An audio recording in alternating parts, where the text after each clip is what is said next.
Je me rappelle que parfois même, maman n'avait pas à manger.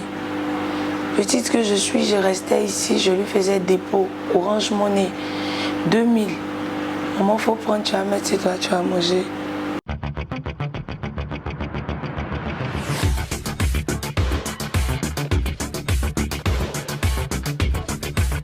Ces envolées lyricistes rappellent des artistes comme Yabongo Lova ou encore Atito Kpata lorsqu'ils étaient au Vélodrome à Yopougon.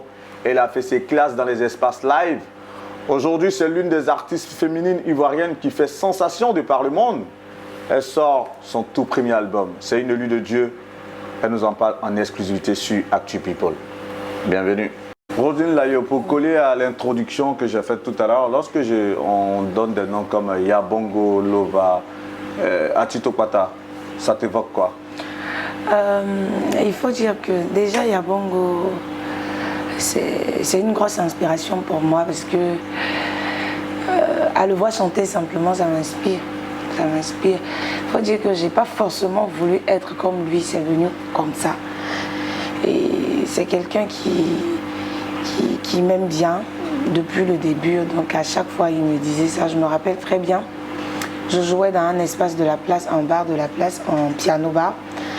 Et tout le temps, mon boss là-bas l'aimait bien. À chaque fois, il me disait, j'ai tout fait, tu vas rencontrer Yabongo parce que tu fais à peu près un peu comme lui. Donc, et une fois même, il a déplacé Yabongo pour ça, venir me voir spécialement. Et après, voilà quoi. Tu viens de le dire ouvertement. Cette remarque, on te l'a déjà remontée plusieurs fois, de te dire que tu fais comme lui, tu fais comme eux, tu as les mêmes envolées. Qu'est-ce que ça te fait lorsque tu as ce genre de retour? Ça me plaît bien parce que Yabongo, il faut dire que c'est un don. C'est un don, on va dire ça comme ça. C'est un talent. Donc, quand on me dit tu fais la même chose, tu fais pareil comme Yabongo, ça ne me gêne pas, ça me plaît parce que c'est quelqu'un qui ne s'amuse pas avec son travail, il le fait bien vis-à-vis de son public, vis-à-vis de ses fans. Donc pour moi, c'est déjà quelque chose de bon, quoi. Donc il était je ne vais pas important... me limiter à là, je vais aller plus encore. C'est clair, mais il était important pour toi de t'identifier à ces artistes-là, à un artiste comme Yabongo? Pas vraiment parce que, bon, pas vraiment, mais ça s'est imposé à moi et lui-même a commencé à me dire aussi, ah ma petite, toi tu es Yabongo femme, hein, donc ce que tu fais là, il faut continuer comme ça, c'est bien. Et voilà, ça ne me gêne pas quoi, c'est vraiment, on va dire, c'est vraiment un honneur pour moi de voir une star dire à une petite qui l'a vu, on va dire, grandir dans la musique, que tu fais bien, voilà, continue sur cette lancée-là. En tout cas, c'est une satisfaction pour moi. Le temps de refermer cette parenthèse, ton identité du moins musicale à toi, tu penses que tu l'auras quand véritablement? Je pense que je l'ai déjà. Je pense que je l'ai déjà. Et elle est déclinée comment, cette identité-là? Bon, je ne sais pas comment me prononcer là-dessus, mais je pense que je l'ai déjà. C'est vrai que tout à l'heure, tu as dit on t'identifie à Yabongo, toi-même tu l'assumes ouvertement. En fait, moi je dis généralement à mes fans que moi, Roselyne, je ne fais pas du zouglou, je ne fais pas de, comment on appelle ça, de la variété. Je fais du Roselyne Layo. Ok. Voilà, je fais du Roselyne Layo. Il faut qu'on sache qu'elle n'est pas seulement dans une catégorie. Voilà. Donc je fais une musique propre à moi. Au fait, aujourd'hui tu vas demander à un artiste, il va te dire, moi je suis zouglouman, moi je suis slow, bon, un truc comme ça. Ça. Moi, je dis que je ne fais pas partie de ces catégories-là. C'est Roselyne Layo. Et aujourd'hui, on voit un peu. Quand tu écoutes mes chansons, on va dire donnez-nous un peu. On ne va pas forcément me mettre dans la catégorie zouglou, mais on sent un peu de zouglou dedans. On sent un peu de variété dedans. C'est quand même, c'est un mélange. Donc c'est pourquoi je dis que je fais du Roselyne Layo. Même pour te classifier au prochain premier de Mollard, il aura du pain sur la planche. Il aura du pain sur la planche. Mais s'il y a une catégorie que toi tu devrais choisir, ce serait laquelle tout de même? Vu qu'on me cote l'étiquette de zouglou, quand on me met là-bas même, on me dit non, comment on appelle ça, ceux de de la variété, ils disent non, vous ne devez pas mettre Roselyne là-bas. Donc après, la dernière fois, ils me disaient que c'était un peu compliqué pour eux parce que, comment on appelle ça, il y avait tellement de questions qu'on posait. Pourquoi tu vas la mettre dans la catégorie Zouglou? Non, pourquoi tu vas la mettre ici? Donc après, il ne sait même pas où il va me mettre. Bon, après, ils ont décidé de me mettre dans une bonne catégorie, c'est les doyens qui sont là-bas. Donc voilà. Et lui, les doyens pour avoir la maison, c'est pas mauvais. C'est important. Ouais, tu peux l'avoir hein, parce que tout de même, tu fais sensation. Mais tout cela a une racine, tout cela a un début, un parcours. Ça commence comment cette histoire avec la chanson? Il faut dire que ça commence depuis ma ville natale qui est Mans. Il faut dire que je ne pensais pas être là aujourd'hui parce que c'est vraiment un long parcours. C'est vraiment un long parcours. Tout a commencé un jour, si je peux me permettre de dire le nom de la télé, oui, la RTI. Oui, la RTI a lancé le concours Star Karaoké. Il faut dire avant ça, à chaque fois je chantais au bord de notre puits qui est dans la cour. Les passants, oui, à Mans. Les passants me disaient, ah ma petite, toi là, cette voix-là, ça ne doit pas rester ici. Hein. Tu dois chanter, tu dois partir loin. Je pense qu'un jour à l'église, mon papa que je salue, papa Brice, qui a fait une prophétie. Moi, je suis quittée de mon gasoil le samedi. Je viens à l'église, la go assise quelque part derrière là-bas. Et le pasteur sur la chair en larmes. Je te dis, hein, il est en larmes. Tu vois une petite fille qui voit un pasteur en train de pleurer comme ça. Bon, moi, ça m'amuse. Et il dit, la petite qui est derrière là-bas, là, n'a qu'à venir devant ici. Et tout le monde regarde. Et on me dit, c'est toi, c'est toi. Et il dit à ma maman, c'est de ta fille que je parle. Donc je me déplace, je vais devant. Et on a une de nos mamans là qui s'appelle maman, mais qui elle me dit, toi tu es bête, hein? On t'appelle, on dit pour venir, tu vois le monsieur en train de pleurer comme ça sur la chair. On te dit de venir, tu es en train de sourire, tu prends ton temps pour marcher. Bon, moi ça m'amusait. Parce que faut dire que souvent à l'église, les histoires de prophétie où ça pleure, ça crie, quand tu es encore petite, ça t'amuse. Tu avais quel âge lorsque ça se passait? On va dire, je ne sais même pas. S'il était dit, je connais mon âge en ce moment-là, il ment. Okay. Il ne sait pas. Toujours est-il que ce jour-là... Voilà, ben, il faut dire que j'étais pas encore comme ça. Tu dois avoir 15 ans? Voilà, un truc comme ça. Okay. Donc je pars devant le pasteur, dit à ma maman, ta fille là, elle va faire le monde entier. Oui. C'est une grande artiste. Et puis je te dis, hein, c'est un pasteur de l'église baptiste œuvre et mission où ils sont stricts là. C'est-à-dire que quand tu es pasteur là-bas, tu n'as pas le droit même de parler sur la vie de quelqu'un qui est dehors, qui a une vie bizarre. Ouais. Mais ce jour-là, il a reçu un message qu'il fallait donner ce message à la personne idéale. Et je viens, le pasteur en larmes, en pleurs, il dit ça à ma maman. Elle sera une artiste. Franchement, qui ne va pas seulement rester dans son pays, on va parler d'elle partout dans le monde entier, jusqu'à ce qu'elle vieillisse. Il a dit ça. Et juste après ça, on lance le concours Star Karaoké. À la maison, mes amis, tout le monde me dit, Roselyne, il faut tenter, il faut tenter. Je vous assure que ce jour-là, j'étais à ma formation de couture au marché de Mans. Mon patron, tout ça, me disait, faut faire, ça va marcher, ça va marcher. Je me suis inscrite ce jour-là, je n'avais même pas d'unité dans mon téléphone. Ça fait un. Je ne sais pas comment c'est passé et on m'a envoyé un message, me dit que j'ai été retenue pour le casting qui se fera à l'hôtel Cascade de Mans. Ce jour-là, je m'en vais là-bas. Mais les doyens de Mans, quand on te dit qu'il y a chanteur à Mans, là, les doyens, de partout dans des villes, dans l'année, je dis, tout le monde était là. Ce jour-là, il y avait du monde. J'avais porté mon habit, mon pain que maman avait cousu pour moi. Tous mes collègues qui étaient là, les candidats en veste, sapés, des talons. Eh Seigneur! Moi, ma maman m'a donné mon pain, ma camisole, mon ensemble jaune. Si tu vas sur le net, même peut-être tu peux voir si tu tapes Casting Mans 2014. Super. Vous allez voir. Ce que j'ai mis, je suis partie. Et ce jour-là, j'amusais tout le monde, je faisais rire tout le monde. Et puis, c'était à mon tour. On va dire que le responsable des membres du jury, il est sorti. Il dit, toi là, tu es bon. J'espère que quand tu vas rentrer là, tu vas bien faire ton truc. Hein. Vu que moi, je ne savais pas chanter, je ne connaissais pas les musiques du monde, tout ça. Il y a un ami qui m'a aidé. On est parti dans les cyber là, tirer les paroles des chansons des artistes que je devais chanter. On va dire que c'est la chanson d'Éden, 8 dieux d'Éden que j'ai interprété là-bas avec une chanson de Maître Gims. Voilà. Et ce jour-là, mon cœur battait. J'ai dit, est-ce qu'ils vont me prendre de ces voix que j'ai vues là? Je suis arrivée à la maison, 1 semaine, 2 semaines, on ne m'appelle pas. Et un jour, j'appelle le papa en question, le responsable des membres du jury. J'étais beaucoup en contact avec lui, qui m'aimait bien. Et il m'a dit, ne t'inquiète pas, ils vont te choisir. Donc j'ai été la seule fille qu'ils ont choisie. Je vous assure que quand on m'a dit que la RTI a besoin de nous le vendredi à Abidjan, ma maman ce jour-là était en train d'arroser parce qu'elle a son champ dans le bas-fond juste en face de la maison. Elle était en train d'arroser la nuit à 5 h du matin. Elle est restée dans son habit, elle a une grosse jupe qu'elle prenait pour arroser. Elle était toute mouillée, elle a porté ses tapettes bizarres.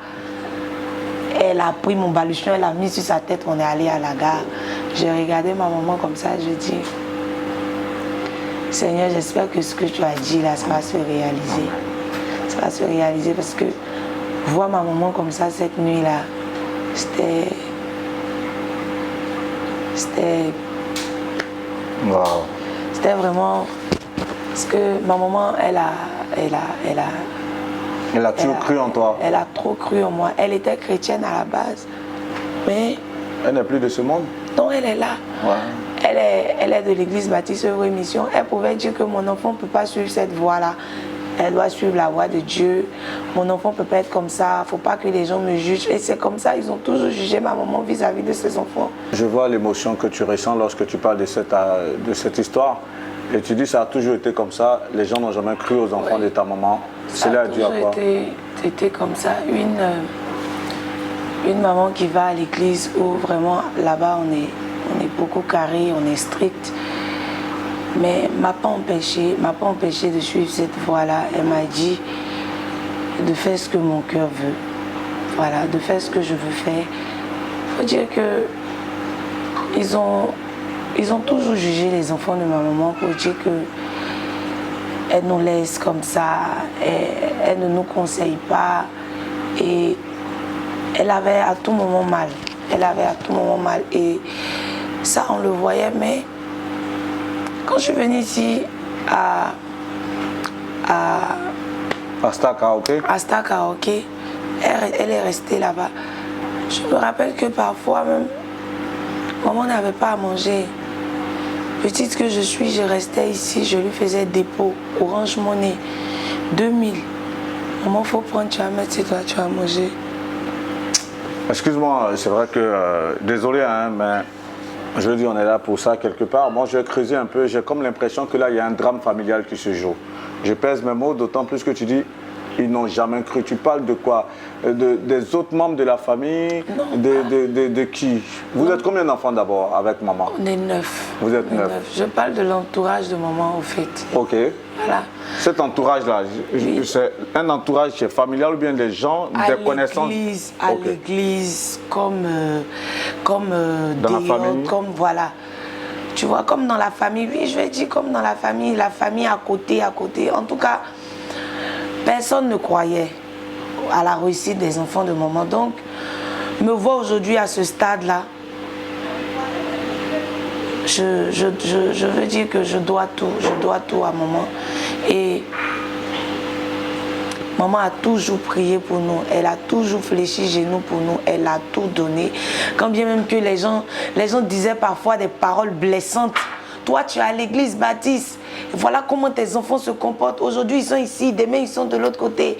Juste parce que, voilà, maman nous laissait la possibilité de faire pas mal de choses. Le choix, maman nous laissait de faire notre choix. Et les gens jugeaient ça mal. Les gens jugeaient ça mal du genre. Et je me rappelle très bien quand on a fui la guerre 2002, on est parti en Guinée. On a un monsieur qui nous aimait très bien, monsieur bien nanti, qui nous aimait très bien. À chaque fois, il nous prenait, on partait chez lui, mes soeurs et moi, mes grandes soeurs et moi. Moi, il m'appelait sa femme. On partait chez lui, il nous donnait l'argent, on préparait, on mangeait. Et là, dans le camp où on était, les gens disaient que mes grandes soeurs sortent avec le monsieur prenne mes grandes soeurs, ils vont faire n'importe quoi pendant que moi je suis là. Oh, c'était rien de tout ça. C'était rien de tout ça. Donc vous voyez que souvent on parle pour ne rien dire. Les gens parlent pour ne rien dire. C'est juste parce que vous avez une étoile qui brille. Les gens vous aiment bien, ils n'aiment pas. Donc toujours faut dire des choses fausses au fait sur vous. Donc c'était une maman croyante, ne pouvait pas nous laisser faire n'importe quoi. En 2002, tu as 7 ans quand même. Oui. Parce que lorsque papa décède, je crois, tu dis tu étais sur le dos de maman, sur le dos de maman. 1 an, 2 ans. Donc voilà. Vous êtes resté combien de temps dans ce camp en Guinée? 5 ans. 5 ans. On était d'abord dans un village qui s'appelait Nona. Juste après, on est parti dans un autre village qu'on appelle Kouankan. Voilà. On est parti, on a fait 5 ans là-bas. C'est après, quand les choses sont stabilisées ici, vu qu'il y avait la maison de maman à Mans, parce que papa a construit, on va dire, des villas avant de mourir. Donc c'est là, il y avait des rebelles qui avaient pris les maisons là pour vivre dedans. Donc maman est venue essayer d'arranger un peu les choses, demander pardon, quitter, est-ce que mes enfants peuvent venir. Bon, par la grâce de Dieu, ils ont pu libérer. C'est ainsi que maman m'a envoyé, moi et mon petit frère, voilà, rester à moi, je suis une de nos tantes. Il y a une telle atmosphère, est-ce que tu as pu aller à l'école? Non, Même pas du tout. Non, pas du tout. Il faut dire que c'est après que j'ai commencé à aller à l'école Guépleu. Je sais pas, j'ai commencé. À quel âge? Quand je suis. 10 ans, pratiquement? Ouais, on va dire 10 ans pratiquement, parce que j'ai commencé en classe de CE1. Ok. Voilà, juste après, à continuer CM2, après j'ai eu mon CP. Maman souffrait énormément, je vous jure qu'elle souffrait trop. Il arrive des fois où elle enlève les épinards, là, on va au marché les vendre. Même on ne paye pas dedans. Ici au marché d'Abidjan, quand tu arrives, épinards là, tu vois ça petit comme ça, 100 francs, 100 francs. Mais voilà ça, voilà le tas que maman attache, 50 francs. Et même on ne paye pas. Oh, c'est si ça, maman compte qu'on puisse faire le marché pour venir manger. Mais toi qui quittes au marché, qui viens voir ta maman encore les mêmes épinards en train d'arroser matin, midi, soir dans les bas-fonds, dans les piquants, la boue. Ah, ton cœur fond en fait. C'est pourquoi aujourd'hui je donne tout. Je donne tout à maman. Maman me demande 1 million, je lui donne. Maman me demande 2 millions, je lui donne. Pas plus tard qu'avant-hier, elle m'a dit j'ai besoin d'1 million, je veux faire quelque chose. J'ai enlevé les 1 million. Immédiatement sur mon compte, je lui ai donné. Même si je n'ai rien sur mon compte, même pour ma maman, l'argent que je mets sur le compte là, je vais mourir pour laisser un jour. Mais pour elle là, je vais tout donner parce que c'est grâce à ses prières, c'est grâce à elle aujourd'hui que je vis. Parce que on m'a dit que je suis tombée même dans le puits. Si ce n'était pas maman qui m'a sauvée, on ne parlait plus de moi. Oui, parce que tu dis que vous aviez un puits à la maison, tout ça. Je suis tombée dedans, si ce n'était pas maman, même je ne vivais plus. Hein. C'est vrai que là, tu es en pleine éclosion par rapport à ta carrière. Oui. Tout à l'heure, tu nous as fait partager ce témoignage éloquent avec le pasteur à l'église. Mais moi, je vais revenir un peu sur ton histoire avec la musique. Avant cette prophétie quelque part, est-ce que tu chantais à l'église? Bon, une fois en passant. Il faut dire qu'on ne me voulait pas vraiment. Hein. On ne voulait pas que on ne me voulait pas vraiment. On ne me voulait pas dans les groupes musicaux et choristes. Non, on ne me voulait pas. Mais pourquoi? On dit que non, que moi je ne suis pas concentrée à l'église. Donc c'est les concentrés là qu'on mettait. Donc voilà quoi. C'est vrai que tu en parles comme ça, mais est-ce que tu avais une vie exemplaire tout de même? Mais il était encore petite fille, il était un peu woulé. Et elle vivait aussi. Ah, c'est en sortant. Eux-mêmes. Lâche-toi. Ceux-mêmes qu'on disait qu'ils sont trucs là. Quand on sort la nuit, on se voit. Hein. Qu'ils sont à l'église en train de chanter là. On se voit. Hein. On dit on ne met pas mèche, mais elles ont les loups mèches en bas des foulards là. Ah. Okay. Ah, pour finir, moi, ils n'ont pas pris grossesse, c'est elles qui ont pris grossesse. C'est elles qui chantaient là. Les enfants préférés là. Ah. C'est elle, on a vu après ventre. Et puis après, tu découvres qu'elle est son professeur. Non, elle est ceci, elle est cela. Ah. Nous, on n'était pas bien là. C'est nous, on est restés jusqu'à aujourd'hui. On est mariés, on nous a pris, on nous a légalisés. Ils ne sont pas encore mariés. Ils sont encore chantres. Donc, continuez. On va arriver à tout cela. En fait, ça me fait rire parce que Eux-mêmes, ils ont déblayé même le chemin pour moi-même. C'est ce qui a fait que je suis là aujourd'hui. Parce que souvent à l'église, là, ils ont le genre de minimiser les gens. C'est eux qui ont trop bonne vie. Vous qui venez, vous n'avez pas bonne vie. Donc, ceux qui ont bonne vie n'ont qu'à chanter dans la chorale, dans le groupe musical. Et puis vous qui n'avez pas bonne vie, c'est eux qui savent que vous n'avez pas bonne vie. Sinon, ceux qui ont bonne vie, là, on se voit. Hein. On se voit, ils se cachent là. Mais dans cacher, là, un jour, on finit par se voir. C'est parce qu'on ne veut pas venir étaler tout. Donc, moi-même, ils ont bien fait. Ils ont balayé mon chemin. On est nous un peu. Tu es resté dans... Tu es resté combien de temps à l'église, dans cette église-là? Je suis restée longtemps parce que maman partait là-bas. Donc, tiens, maman, on a fait d'église. Il ne faut pas aller, tu ne vas pas, tu ne manges pas. Manger la maison, on gagne. Même pas on quitte à l'église dimanche comme ça. Moi, je n'aimais pas partir les dimanches parce que quand tu quittes à l'église dimanche, tu viens, tu as trop faim. Et quand tu as faim aussi, la vie aussi n'a pas l'argent pour payer. Elle paye à checker 200. À checker 200, là, vous êtes combien dessus? 8. Vous allez manger. Donc, quand tu dis dimanche, tu ne peux pas à l'église, elle est fâchée. Quand tu as quitté, tu vas venir, tu as faim. Et quand tu sors de l'église, toi, en tant qu'adolescente, comme tu l'as dit, tu mais ça, c'était parce qu'on était bébé. Hein, tout à fait. Tu dis que tu n'étais pas assez sage quand même. Tu partais, tu écumais les nuits manoises, tu partais dans les boîtes de nuit à 15 ans, 16 ans là? Ah, Dieu me fait brétiser ici. Non. Je sortais. Okay. Et ma copine Amand là. Okay. On avait un gmoïde. Et puis notre gmoïde là, on chantait. En fait, tu sais, nous-mêmes là même, on croyait en nous. Mais dans le Nord, on chantait là. Mes copines là même, bon. Il y a d'autres qui sont mariés aussi, qui ont 8 enfants. Il y a d'autres aujourd'hui, on ne voit plus. Ah! Nous, on a chanté une chanson, mon i. Bon, yo, yo, yeah, yeah, yeah, je m'appelle Roselyne. Bon, vous faisiez le rap tout ça? J'ai dit, on a fait tout ça là. Il y a ma copine même, Natouchka, qui a son salon de coiffure aujourd'hui à maman. Si elle écoute la vidéo là, elle va dire, ah, yeah, yeah, yeah, je m'appelle Natouchka. On a fait une maquette. Le Gmoï, on a fait une maquette. C'était mon grand frère, mon Rodolphe, et c'est plus où c'est rentré. Donc il y a longtemps, tu rêvais de la scène, tu rêvais de cette carrière. Donc aujourd'hui, là, mon parcours, là, ça n'étonne pas mal de personnes. C'est tous ceux qui m'ont vu. Même à Abidjan, ici, après Star Karaoke, ceux qui m'ont vu après dans les cabarets. C'est là que j'allais en arriver. Lorsque tu finis de passer à Star Karaoke, la suite se passe comment? J'intègre M. Bofo, comme je disais, le responsable des membres du jury de Star Karaoke. Après Star Karaoke, je l'appelle pour dire, ah, je ne veux pas rester à la maison parce que j'ai rien à faire. J'ai rien à faire, je ne travaille pas, je ne fais rien. Je veux quand même intégrer un groupe ou bien trouve quelque chose où je vais avoir un peu d'argent pour pouvoir souvenir à mes besoins, tout ça. Donc c'est là qu'ils m'envoient faire un casting dans l'orchestre Bellamundo, l'orchestre des femmes. Voilà. Donc ils m'envoient faire un casting là-bas, par la grâce de Dieu.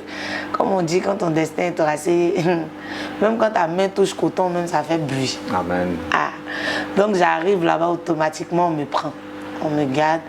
Et c'est comme ça, j'étais là-bas en tant que stagiaire, pour mieux apprendre la scène, comment entretenir mon public, tout ça. Avec eux, j'ai beaucoup appris là-bas, j'ai beaucoup voyagé. Et après, je décide, quand j'étais là-bas, on me voyait beaucoup aussi, parce que je donnais le meilleur de moi-même. Quand j'arrive comme ça, la petite que je suis, souvent, je suis au devant de la scène. Tu étais quelque part la seconde lead, au fait? Oui, oui. Et après, tu t'es retrouvée... Voilà, et ah non, dans le groupe, là, on comptait trop 6 mois. Le jeudi, ils ne viennent pas au travail comme ça, ils ont palpitations. Ben, je dansais en même temps, je chantais. Ah. La présidente même, qui est la femme de notre défunt patron, Dominique Taï, elle peut témoigner. Le jour même, j'ai dit que je partais. Elles ont eu trop mal après, c'était fâché, mais bon. Bellamundo, qu'est-ce que ça devient?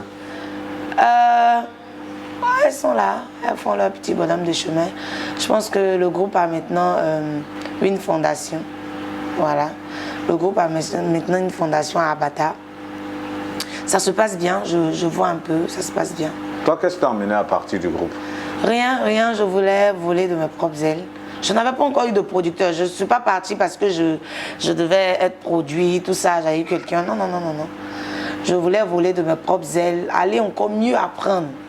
Donc, et c'est une aventure qui dure combien de temps pour toi avec Bellamundo? Avec Bellamundo, je pense que j'ai fait 5 ans. De 2014, j'ai commencé là en 2014, juste après mon passage à Star Karaoke. Je pense qu'un mois après, c'est là que j'ai intégré. Non, de 2014 à 2019, 2020 pratiquement. Voilà, 2020 pratiquement que je suis quittée. Et quels sont les beaux souvenirs que tu gardes de cette aventure avec cet ensemble musical? Il faut dire que là-bas, les filles bossent. Elles bossent et le patron en question, il n'est pas là pour regarder tu chantes bien, tu chantes pas bien. Fais ton travail, ce qu'on te demande de faire là. Il faut faire, c'est-à-dire qu'il vous faisait faire des challenges. Il peut te prendre une chanson en anglais, que tu sais très bien que tu ne comprends pas anglais, mais il te dit écris en phonétique, écris à ta manière. Et donne une belle couleur à la chanson. Chante la chanson comme si, par exemple, on te donne une chanson de Whitney Houston. Chante la chanson comme si c'était Whitney Houston qui chantait, même si tu n'es pas anglophone. Et c'est comme ça, moi, j'ai commencé à chanter les chansons de Salif Keita. Aujourd'hui, tu me mets avec un griot mandingue. Tu me mets Roselyne Layo, moi. Tu nous demandes, nous deux, de faire la chanson de Manjou de Salif Keita. Je te jure que je ne recule pas. Je te jure. Même la plus grande griotte, le plus grand griot de Côte d'Ivoire. Je dis, je ne recule pas parce que j'ai appris au fait. J'ai appris. Je ne lance pas le défi, mais je dis que j'ai appris parce que eux tous, ils m'ont vu, ils ont apprécié. Je ne suis pas griotte. Mais me voir chanter la chanson de Salif Keita du début comme ça jusqu'à la fin, avec les paroles, c'est quand même beaucoup d'efforts. Hein. C'est fort, c'est donc clair. c'est quand même beaucoup d'efforts. C'est pourquoi je dis, on me met, si on m'a donné une chanson d'Afou Keita, je chante. Je chante avec les paroles nettes. On m'a donné une chanson de Oumou Sangaré, je chante déjà ces morceaux, je chante Seya, et puis je chante Djarabi, Néné, voilà, de Oumou Sangaré, je chante tout ça. Outre ces belles exécutions, par exemple, de chansons de chanteurs très connus et célèbres, c'est clair qu'il y a quand même de petites images, des faits qui te sont restés dans la tête pendant toutes ces années de collaboration. Est-ce que tu peux nous les faire partager? Je suis partie au Mali avec l'orchestre Belamondo. On est arrivé au Mali et arrivé là-bas, on nous a dit que Salif Keita n'était pas là. Donc ce jour-là, j'ai chanté mon Dieu. J'étais même enceinte. J'étais enceinte de mon premier garçon qui aura 5 ans bientôt. Son nom c'est? Brian. Ok. Donc j'ai chanté Mandjou. Ce jour-là, les Maliens qui étaient dans la salle ont applaudi. Ils disent on peut chanter une chanson comme ça, tu viens du Mali ou bien tu as déjà vécu au Mali. Je dis non. Mais tout ça, c'était grâce à mon patron Dominique Taï, qui m'a dit bosse la chanson comme si c'était Salif Keita qui chantait. Et ce jour-là, franchement, j'ai aimé parce que je me suis dit que pour une fois, j'ai chanté une chanson où les Maliens me m'ont déposé. Ils ont déposé et après on nous a dit qu'ils ont envoyé l'image à Salif Keita qui a beaucoup apprécié. Et la deuxième fois c'était au Gabon. C'était au Gabon, on est parti pour une soirée là-bas des femmes. Et on devait accompagner Chanel, Daphné, tout ça. Et ce jour-là, on était sur la scène et ils ont demandé aux chanteuses de Belamondo, chacune n'a qu'à faire une chanson en fait pour démontrer, pour faire... son talent. Voilà, pour démontrer son talent. Et ce jour-là, mes collègues ont fait. Et moi, j'ai chanté la chanson de Chanel. Tu me traites de... Non, c'était pas la chanson de Chanel, c'était la chanson d'une autre artiste. Faut entendre la chanson peut-être. Tu sais Ariel, faut pas que tu sois choqué, j'ai quelque chose à t'avouer. Ariel, merci. J'ai chanté ce jour-là, la salle a crié. Oh, ah non mais j'étais trop contente. En fait, j'ai senti qu'ils se sont sentis dans la chose. Parce que ce jour-là, elle-même, elle était dans la salle, elle a commencé à sourire comme ça. Elle dit, waouh, elle s'est levée, elle a commencé à applaudir. Et franchement, pour une petite, quand même. C'est là où j'allais en venir, justement.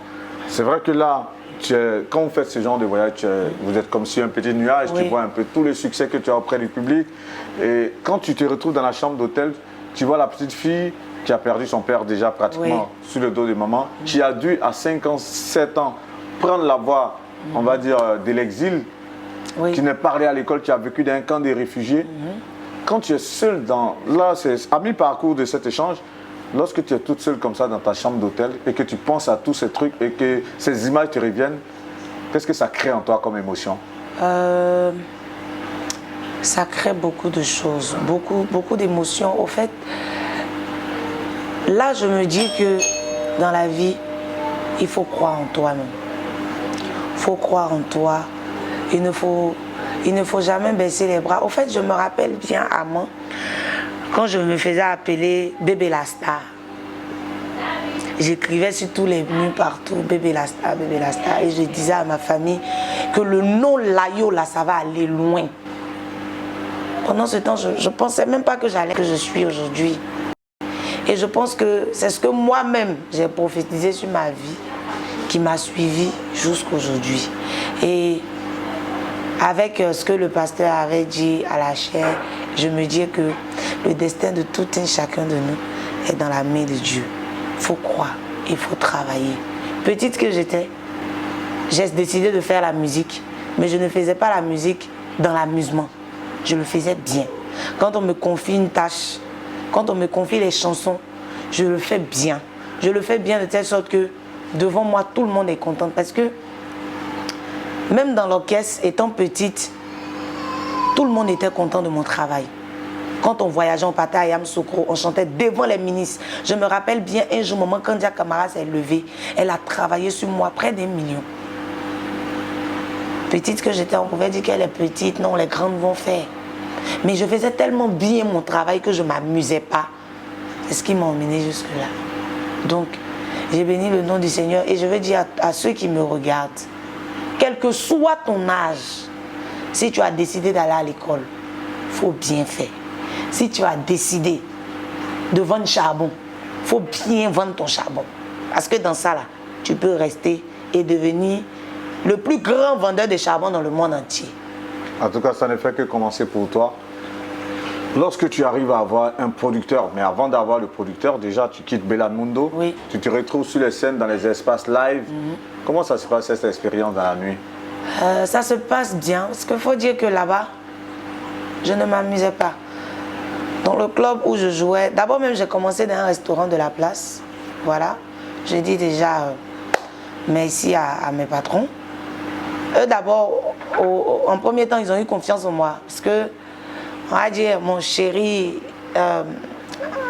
après mon passage à Bellamundo, il est parti voir le monsieur en question pour dire, le responsable du restaurant, pour dire que je veux que ma chérie vienne, comment on appelle ça, faire un casting. Si c'est bon, vous allez la maintenir. Et là-bas, on était payé à 20 000 francs pour 3 heures. Pour 3 heures de travail. Donc ce jour-là, je suis partie. Lui-même, il a eu un pianiste. Mon chéri a eu un pianiste. Et on est partis ensemble. On a joué, on m'a gardé. Ils n'ont pas gardé le pianiste, mais moi, on m'a gardé. Et depuis là, je continuais de jouer là-bas. Là-bas, il y a des gens qui me faisaient confiance, qui me confiaient des manifestations, anniversaires, mariages, dîners, galas, tout ça. Que je partais jouer même en orchestre. Je formais des orchestres comme ça. Je prenais guitariste, pianiste et on formait le groupe, on partait. Et juste après, j'ai intégré le deuxième coin, le bar, qui est juste pas loin du restaurant. Voilà, c'est là-bas aussi que je jouais tous les vendredis. Tous les vendredis. C'est comme ça, c'est parti. Les clients m'appréciaient. Le jour, je ne viens pas. Mes patrons sont énervés. Ah, mais on te programme, tu ne viens pas. Oubliez, c'est quoi? Pendant ce temps, moi aussi, il y a un gros contrat qui m'attend de 300 000. Il n'y a pas laissé 300 000, je vais prendre 20 000. Un temps, je sais que... 300 000 là, ça peut m'aider à boucher mes factures, boucher d'autres trous quand même. Et puis en ce moment-là, tu es ton petit chéri, comment on appelle ça? Vous êtes... vous vous entraînez. Voilà, vous vous entraînez, votre petit bonhomme de chemin, il est dans la musique, toi aussi tu es dedans. Donc, il essaie de tout faire pour... Donc, voilà quoi. Et c'est comme ça, en tout cas, ça s'est bien passé. On ne s'est jamais plaint de moi. Une fois dans mes prestations, c'était vraiment... Et même si on s'est plaint une fois, il faut dire que c'est les expériences. Voilà, quand tu quittes là, tu fais mieux après. C'est clair. Voilà, tu fais mieux pour ne pas que, comme on appelle ça, ce qu'on t'a dit de négatif, plus se reproduit. Donc... tu fais ce petit bonhomme de chemin jusqu'à ce que tu aies un producteur. Oui. Comment ça arrive? Dans Petit Bonhomme de Chemin, là même, là, il y a quelqu'un qui a eu confiance en moi qui m'envoie à Genève, Doudou Sticker de Genève. Donc, ouais. Voilà. Un festival.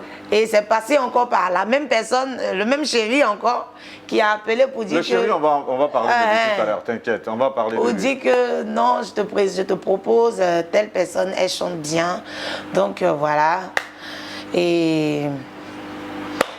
faut la mettre à ton festival, on espère que quelque chose. Mais j'ai confiance, Doudou aussi va voir sur le net mes prestations, tout ça. Et voilà quoi. Il voit, ça se passe bien, il dit, ah, elle chante bien, ok, d'accord, on va essayer quand même de la faire venir. Et je vais ce jour-là, à la radio, m'a crié, Wode. Et je ne me suis pas amusée. Et c'est après ça que vient ton premier single. C'est après ça que je croise le producteur. Ok. Voilà. Ce producteur, c'est qui? Ce producteur, je vais taire son nom, mais sa structure de production, c'est l'AFEF. Okay. Voilà, sa structure de production. Les gens pensaient au départ que c'était Mola, tout le monde me disait Mola. Non, je dis non, c'est pas Mola. Mola, c'est la bonne personne qui vient me donner un coup de main. Voilà, dans ce milieu-là, qui me donne des conseils pour ne pas tomber dans le trou, voilà, des buzz et consorts. Donc, on va dire, c'est un papa artistique. Cette inspiration, on va dire divine, qui te révèle à la face du monde, donnez-nous un peu. Là, tu as le producteur. Cette inspiration, elle te vient comment? Donnez-nous un peu a été... on a travaillé sur ce morceau-là à 3. Willy, Bénédiction, Tamsi et moi. Voilà. Chacun d'entre nous a apporté sa touche. Donc, voilà quoi. Tout simplement. Tout simplement. Mais l'idée est venue de qui? De toi? L'idée est venue de Tamsi. L'idée est venue de Tamsi. Avec les paroles, tout ça? Oui, avec les paroles. Non, pas Tamsi, c'est Willy. Il a appelé d'abord Willy pour lui dire que Roselyne Layo est là. Elle est venue, elle doit poser. Je voulais qu'elle essaie d'improviser quelque chose. Elle n'a pas quelque chose qu'elle a déjà préparé pour venir poser. Mais essaie de trouver des idées pour elle. Voilà. Et puis, on en parle à mon producteur. Tout de suite, il est d'accord. Il dit, il n'y a pas de souci. Donc, Willy envoie les écrits. Il propose à Tamsi. Tout de suite, on est d'accord. On est d'accord. Et je monte en studio. On essaie de goupiller quelque chose rapidement. Tamsi garde. J'apporte ma touche en Yacouba que tout le monde aime là. Et puis, voilà quoi, c'est fini. Et puis, Tamsi aussi rentre en studio pour apporter « Ah, donnez-nous un peu ». Ça, c'est Tamsi qui a fait la partie là. Donc, il faut dire qu'on a travaillé cette chanson-là à 3. Comme par enchantement. Voilà, comme ça. C'est parti un jour, bim. Le love qui devient vélo, ça c'est la parole de qui? C'est Willy ou bien ça vient de toi? Ça c'est Willy. C'est Willy qui, dans ses imaginations, oui, dans ses imaginations, le love devient vélo. Le love devient vélo. C'est une expérience qu'il essaie de traduire à travers cette parole ou bien voilà. Non, oui, c'est une expérience. Il t'a expliqué un peu? Bon, il me dit que c'est comme ça, en amour, voilà. Pendant que c'est doux ailleurs, chez d'autres personnes, c'est bizarre. Au début, c'est doux, après, ça devient bizarre. Love qui devient vélo après. Donc, voilà, c'est un truc comme ça qu'il a essayé de goupiller, voilà. Mais ça a plu aux Ivoiriens, parce que les Ivoiriens même, ils aiment ça. Mais est-ce que lui-même croyait en cette chanson au départ, quand il te l'a donnée? Bon, la personne qui croyait plus en cette chanson, c'est Tamsi. C'est Tamsi. Parce que Tamsi, dès que Willy envoie une plume qui est... Ah, il saute dessus. Il prend ça en même temps pour Roselyne. Non, il ne joue pas avec. Et après, il y a d'autres artistes qui sont partis là-bas. Non, il faut faire comme pour Roselyne là. Il faut faire comme pour Roselyne là, Tamsi.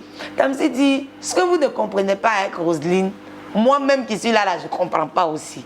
Il faut dire que la petite, quand tu lui donnes ta chose, quand elle rentre au studio, tout ce que tu lui demandes de faire là, elle fait. Et puis elle apporte sa petite touche. Pendant que vous êtes assis, même vous êtes en train de causer, tu vas voir, elle va faire un truc. Dès qu'elle fait un truc net, il te dit, rentre en cabine, il faut faire. Donc, à la base, c'est quelqu'un qui vient au studio, elle est beaucoup concentrée. Elle est beaucoup concentrée. On cause, on mange, on s'amuse. Mais une fois qu'elle est au studio, elle fait bien. Bon, peut-être qu'il y a quelque chose par derrière qui pousse. La chanson de Roselyne a fait boum, boum, boum partout. Même les chansons Yacouba que je chantais à la maison en famille avec maman, c'est sorti, ça a fait bim. On a fait même la chanson au studio, Élu de Dieu, qu'il y a un que les gens appellent à locaux, tout ça. Voilà, c'est tout ça qu'on va faire le 15 là, le jeudi 15. Et voilà quoi. Donc lui-même, il ne comprend pas. Il dit, il ne sait pas pourquoi, quand ça sort, c'est... Il y a une grâce quelque part sur ta vie, on va dire ça. Ouais. C'est une destinée à laquelle tu réponds, qui te sourit. Oui. Et ton nouvel album, on en parle en exclusivité, ce sera combien de titres?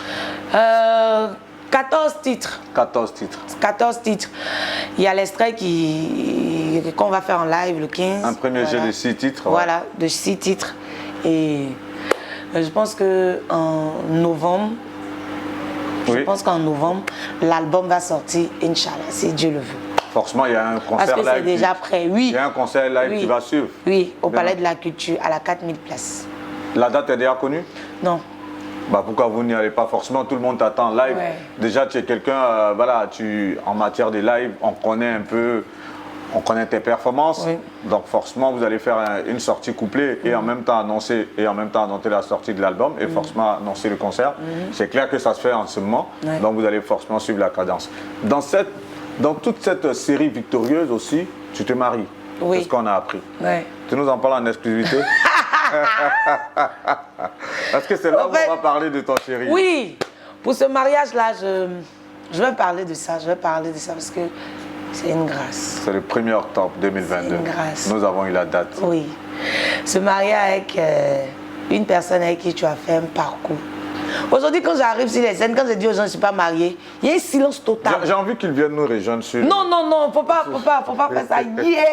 Mais il est déjà connu. Oui. C'est en même temps ton manager, c'est ton époux. Qui t'a demandé même? Non, mais de toute façon, chez vous, déjà, je veux dire, on l'a déjà tellement... après son portrait là chez vous, merci de nous recevoir chez vous. Ça, c'est super bien. On a cette opportunité, chico. cette chance de se retrouver dans votre intimité carrément. Vous Oui. êtes à Kandjé, à Benjerville. Mais tu veux faire quoi même? Tu Non, veux je qu'on veux- vienne nous braquer ici? Non, jamais, non. Loin de là. Et tu vas tous les donner, tous les tours. Non, c'est pas parce que vous habitez là que non. C'est parce que nous, on a l'exclusivité. On a Ouais. cette chance d'être dans votre intimité. On est tellement content de savoir que vous êtes un jeune couple. Toi, tu es en pleine ascension. Et là, vous vivez chez vous, je pense. Oui. Vous avez acquis cette maison Non. En peu de temps? L'occasion. Ah, mais pourquoi est-ce que vous avez décidé de vivre aussi replié comme ça? Oui, Kandjé, Benjerville, c'est un peu loin quand même. à cause des enfants, l'éducation des enfants. Ouais. Vous avez combien d'enfants déjà? 2. Deux. J'ai vu qu'il y a un qui s'appelle Chama. Oui. Parce que ton histoire, forcément, au final, toi et José, vous suivez, les enfants ont les mêmes noms. m'appelle- On parle de vos talents qui explosent. C'est quoi l'histoire au final entre toi et José? Il faut dire que moi, les noms de mes 2 enfants, c'est leur grand-mère qui a donné, c'est pas moi. Ok. Donc c'est une coïncidence. C'est elle se lève le matin, leur grand-mère paternelle.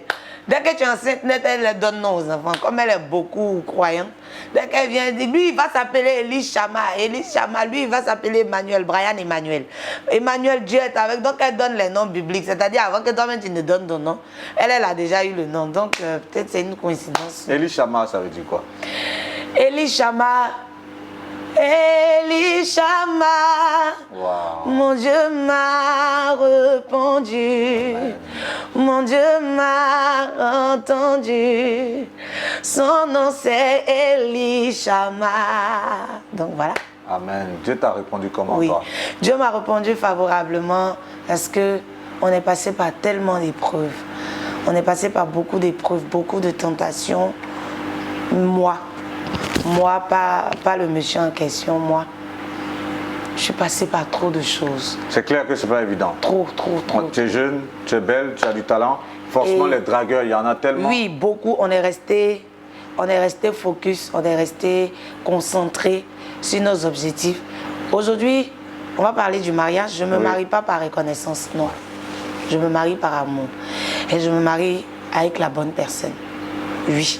J'ai dit, de la même manière, j'ai dit que on va connaître le nom de ma famille dans le monde entier. C'est comme ça que cet homme-là, il sera reconnu dans le monde entier comme le mari de Dena Moana. Oui, parce qu'il a commencé un peu. Et avec moi, il n'a jamais baissé les bras. Il m'a montré aux yeux de la nation. Il a tout fait. Il a tout fait. Pendant le confinement, ce que je faisais en direct avec l'orchestre, tout ça, c'est lui qui avait tout organisé, tout planifié. Et ce jour-là, quand on est en direct comme ça, il y a au moins 2000 personnes connectées pour suivre seulement Roselyne Layo, avec des partenaires autour. Et je fais, comment on appelle ça, ma sortie le 15, et c'est lui qui planifie tout encore à fond propre. Quand même que le producteur est derrière, mais le travail qui se fait devant, c'est lui. Donc, je vais dire que quand Dieu te donne une pelle comme ça, pas jouer avec. Amen. Si tu as laissé ça. En tout cas, moi, peut-être qu'il y a des gens qui ont... Moi-même, j'ai vécu pire. Je pouvais dire que non, on allait se laisser. Mais il y a des fois où on s'est laissé, on a replié et on est revenu. Mais je n'ai pas eu l'idée de dire que je vais quelque part. Parce que dans le foyer, il y a forcément toujours des... Voilà, on va toujours Des petites s'insulter, tensions, des forcément. petites tensions. Il y a tout.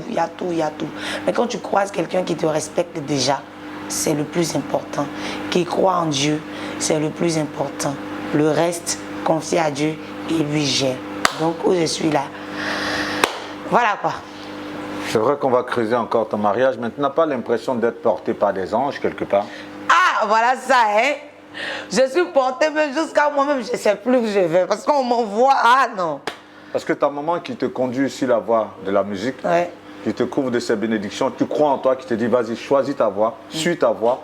Ton homme qui lui a toujours cru en toi, qui t'a recommandé auprès de certains orchestres, auprès de certains établissements, et aujourd'hui qui est comme celui-là, qui vient comme un épouvantail pour ta carrière musicale. Au final, même si la vie t'a montré des facettes pas trop toujours aussi gaies, tu te dis pas que tu es une privilégiée? Oui, franchement. Franchement. Je suis une privilégiée, oui. On va dire que Dieu a effacé toute cette souffrance-là. Amen. On n'est rien de temps. Il faut dire que même le mariage, quand on se marie, il y a des gens qui sont... Pour d'autres personnes, ils s'inquiètent, on va faire comment, d'autres ont des parents ici, non, c'est tant qui va faire tant pour moi. Et il y a des gens qui se lèvent, non, moi je paye ta veste, non, moi... Nous, on n'a pas eu ça. Et tout est parti comme ça, de façon fluide. Ah! Nous-mêmes, on s'assoit et puis on se pose la question, mais attends, pourquoi nous, pour nous, là, même là, c'est comme ça, tout est facile comme ça. On est sérieux, hein? Moi, en tout cas, je me pose la question. Peut-être d'autres vont dire, ah, elle est artiste, elle a déjà l'argent. Non, non, non, non, non. Moi, j'ai une maison de production derrière moi. Tout le travail que j'ai fait là, c'est la maison de production qui prend la plus grosse partie. Oui, la plus grosse. En tout cas, toute petite, tu en as déjà payé le prix quand même. Il faut que tu vives heureuse. Voilà. Donc, c'est normal, hein? Quelque part, non? Si je vous montre même où nous, on habitait avant nous. Vous habitiez où? D'abord même, on était... D'abord même, on était... comment on appelle ça? À Boboté. Moi, je l'ai croisé, il était une petite pièce comme ça. Je pissais dans l'eau, excusez-moi. Hein. Non, mais... Il n'y avait pas de toilette. C'est exclusif tout ça en plus. Et c'est ce qui est intéressant. Je pissais dans l'eau et puis c'est lui qui va te verser. Il était se moquer de toi. Et puis c'est lui qui va te verser. Donc après, il a trouvé tout ça naturel au fait. C'est qu'elle petite ça là. Elle vient, elle voit mon moment, ça la gêne pas. C'est pas comme les petites qui veulent te voir dans un vrai cadre. C'est pas ça. Ce jour-là, dans ça, même la vie s'est passée. Tu vois, donc tu veux dire que... Votre rencontre s'est faite comment? Notre rencontre s'est faite... J'étais encore avec l'orchestre Bella Mondo. Ok. Et un jour, il m'a demandé mon numéro. Et je lui ai donné le numéro de mon ex. Voilà, qui connaissait très bien, c'était son ami même. Non. C'était son ami même. L'ami en question jouait pour lui son orchestre sans batterie. Il était le batteur dans son orchestre. Donc, moi je lui donne le numéro de mon ex. Et après, il est fâché. Il appelle, il lance le numéro, il voit que c'est le numéro de son batteur qui s'affiche sur son écran. Il dit, aïe, c'est la même là, c'est fou de moi ou bien. Attends, bon. Et quand le gars et moi, on n'était plus ensemble, on avait arrêté la relation. Et un jour, je le vois parce qu'eux, au PAMS, jouaient avant nous. Voilà, les pros du Zouglou dans le temps, lui, il était leur manager. Eux, ils jouaient avant nous. Donc, quand eux ils finissent les vendredis, c'est là que nous, on monte. On monte à partir de minuit, 1h du matin, par là. Et le jour là, je suis venu, il est trouvé.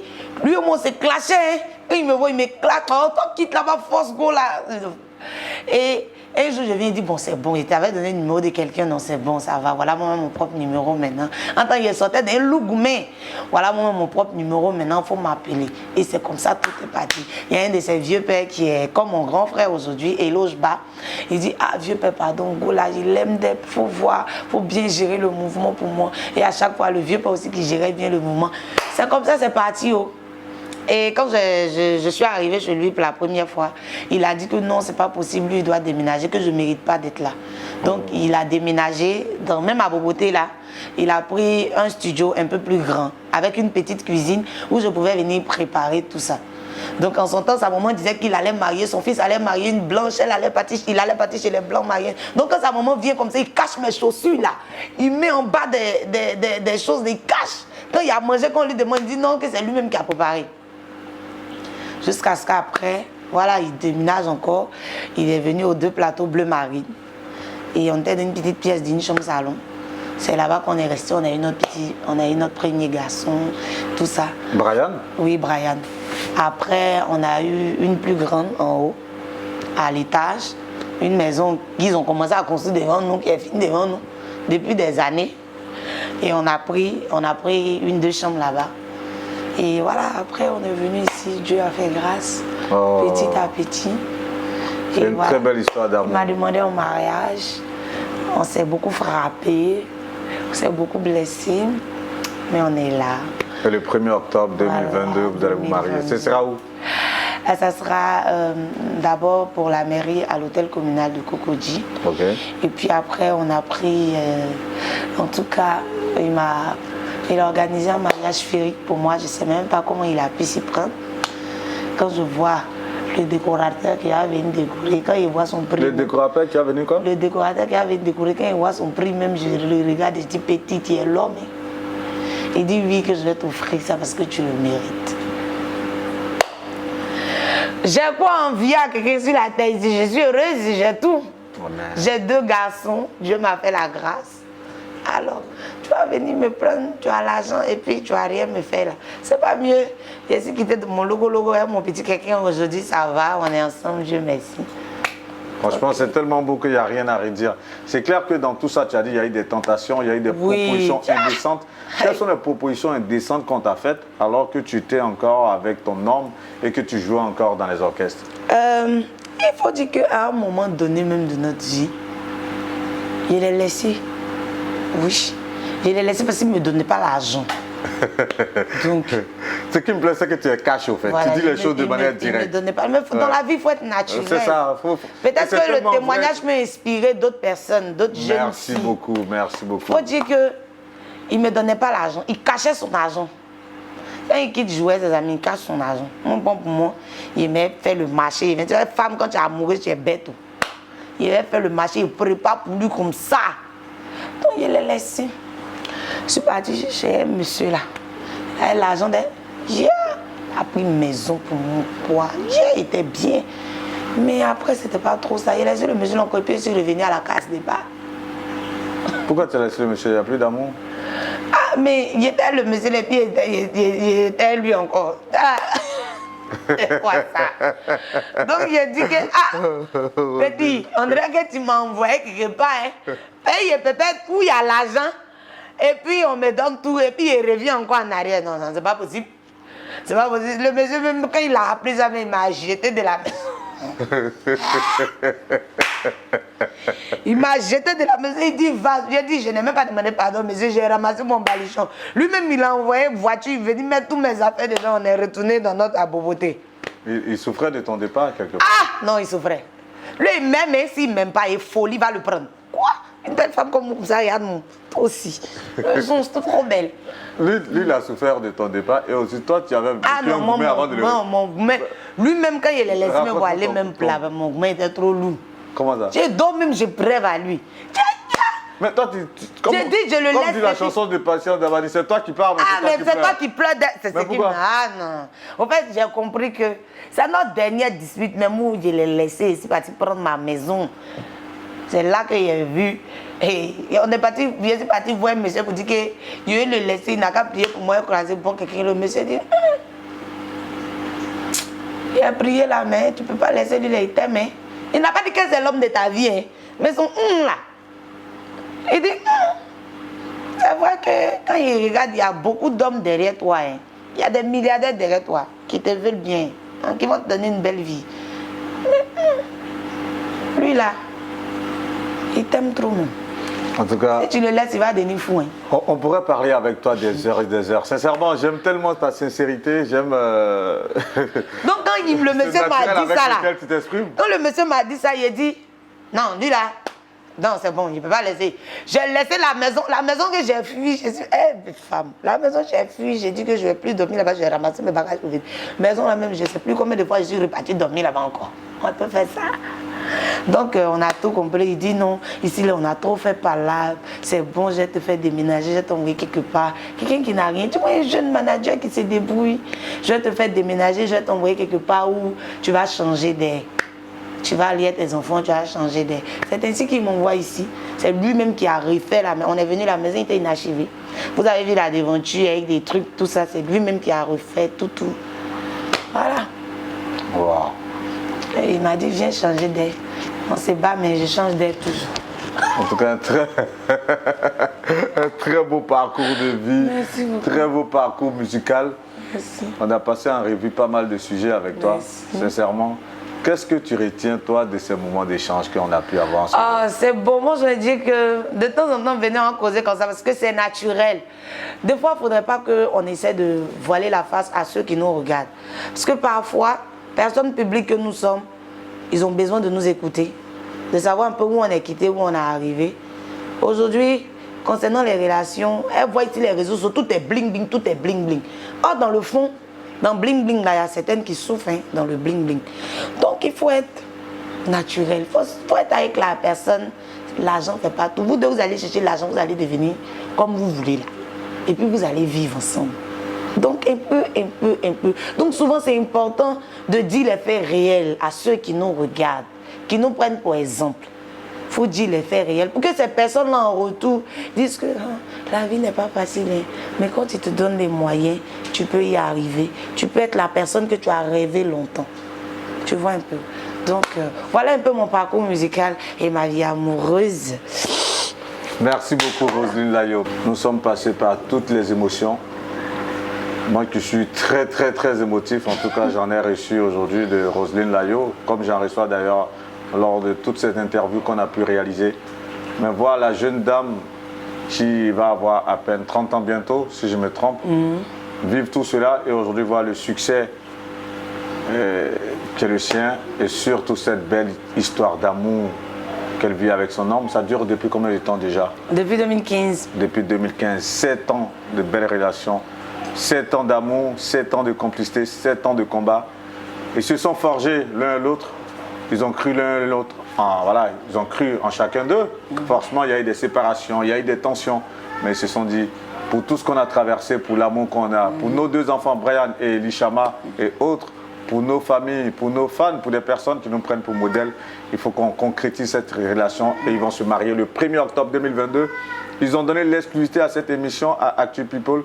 Mais en plus encore, Roselyne Layo nous a fait partager beaucoup d'émotions.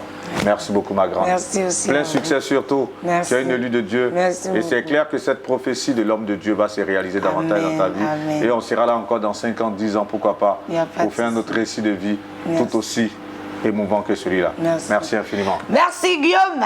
Merci beaucoup. Merci beaucoup. Merci. Plein succès. Merci à toute l'équipe En fait, tu es d'Actu trop People. sérieux, faut rire un peu. Voilà. Merci.